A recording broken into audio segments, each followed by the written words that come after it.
Read, think, digest and make it an integral part of your life.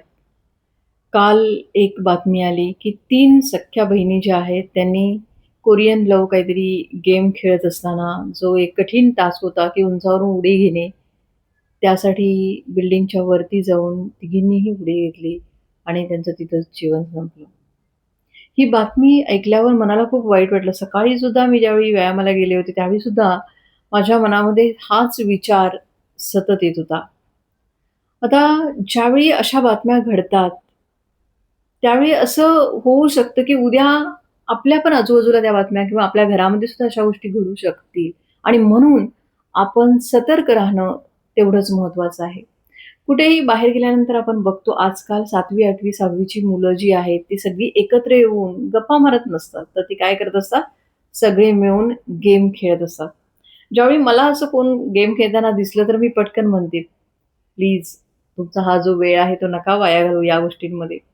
आणि माझ्या स्वतःच्या मुलीसाठी तर मी सांगते तुम्हाला, की ज्यावेळी ती 8 वर्षापर्यंत पूर्ण वेळ मी तिच्यासाठी दिलेला होता. ज्यावेळी तिची 8 वर्ष पूर्ण झाली, त्यानंतर मी बाकीच्या कामांना सुरुवात केली. म्हणजे मला असं वाटतं, की पालक म्हणून आपलं सगळ्यात महत्त्वाचं पहिलं कर्तव्य काय असेल, तर ते आपल्या मुलांना वेळ देणं.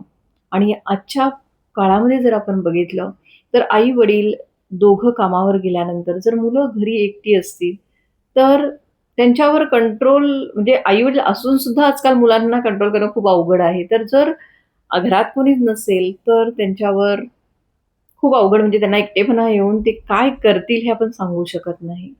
आणि म्हणून शक्यतो आई-वडील म्हणून आपण आपल्या मुलांना हे व्यसन लागू नये. मी तर पहिल्यापासून तू पिक्चर बघ वाटलंस तर तुला. गाणी बघायची असेल तर गाणी बघ. ते बाकी काहीही बघ. फक्त गेमचा छंद नको. आणि यापेक्षा वाईट त्यावेळी वाटतं, की ज्यावेळी आई-वडीलच मोबाईलवर गेम खेळत असतात. मग तर आपण मुलांना काय बोलणार? अरे, पैसा मिळवणं, जर गेम खेळून पैसा मिळत असता, एवढं सोपं असतं, तर सगळ्यांनी तेच केलं असतं. कशाला कोणी कष्ट केले असते? आणि आणि यापुढं आणि वाईट वाटतं, की मोठी-मोठी लोकं, ती लोकं या सगळ्या गेमिंगच्या वगैरे जाहिराती करतात. बरोबर यावर कुठेतरी बंदी आली पाहिजे, की ज्यामुळं शाळकरी विद्यार्थी जे आहेत ते त्याला आहारी जातायत आणि त्यांचं जीवन संपुष्टात येते. दुसऱ्या बातम्या रीलसाठी. रील करायला जातात आणि त्यामध्ये त्यांचा जीव संपतो आहे. काय? सोशल मीडिया मला तर 5 वर्षाचा अनुभव आहे. मी तर म्हणते, की शहाण्या माणसाने याच्या नादीला लागू नये. ज्याला आयुष्यामध्ये काहीतरी करायचं आहे, करियर करायचं आहे, त्यांनी विद्यार्थी वयामध्ये तर याच्यापासून लांब राहावं. कारण हे यामध्ये गुंतला तुम्ही, की आपलं मेन जे काम आहे, आपल्या आयुष्याचं मेन जे ध्येय आहे, जी वेळ महत्त्वाची आहे, ती या गोष्टींमध्ये वाया जाईल. आणि आता मी तुम्हाला सांगितलं, की माझं Facebook मॉनिटाईज होऊन 6 महिने झालेले आहेत.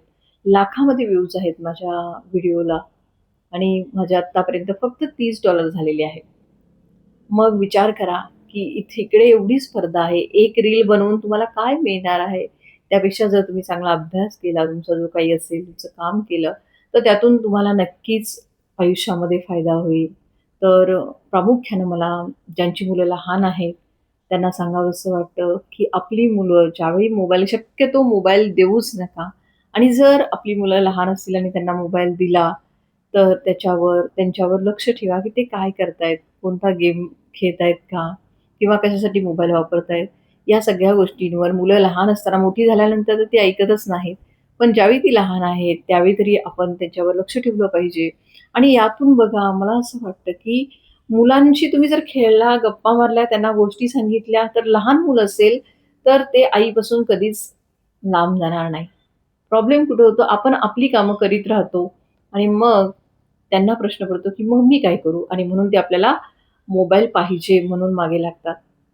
त्यापेक्षा त्यांना मैदानावर घेऊन जावा. पाहिजे तो गेम खेळू दे. म्हणजे ह्या गेम खेळण्यापेक्षा जर मैदानी खेळ खेळले, तर त्याचा खूपच फायदा होईल आणि प्रत्येक मुलाला शालेय जीवनामध्ये कोणता ना कोणता एखाद्या खेळाची तरी आवड असावी, की जेणेकरून अभ्यासाबरोबर त्याला त्याचा व्यायामसुद्धा होईल आणि दुसरी महत्त्वाची गोष्ट, की खेळामुळं आपल्याला असं वाटतं, की मुलाचा वेळ वाया जातो, तर तसं नाहीये. तर ज्यावेळी मुलं खेळतात, त्यावेळी सुद्धा त्यांच्या मेंदूचा विकास होत असतो आणि म्हणून आपण आपल्या मुलांना जे मैदानी खेळ जे आहेत, त्यामध्ये गुंतवलं तर तेही खूप चांगलं होईल, की जेणेकरून ती मोबाईलपासून लांब राहतील. मी माझ्या स्वतःच्या मुलीला 1ली पासून कराटे क्लास लावला होता. तो 8वी पर्यंत ब्लॅक बेल्ट तिने मिळवला आणि मग नंतर 9वी-10वीचा अभ्यास आता अवघड आहे म्हणून सध्या तो क्लास बंद आहे. पण नक्कीच ज्यांना शक्य आहे त्यांनी वेगवेगळ्या खेळांमध्ये आपल्या मुलांना गुंतवून ठेवा आणि मोबाईलवरचे जे गेम असतील त्यापासून आपली मुलं कशी लांब राहतील यासाठी प्रयत्न करा. धन्यवाद.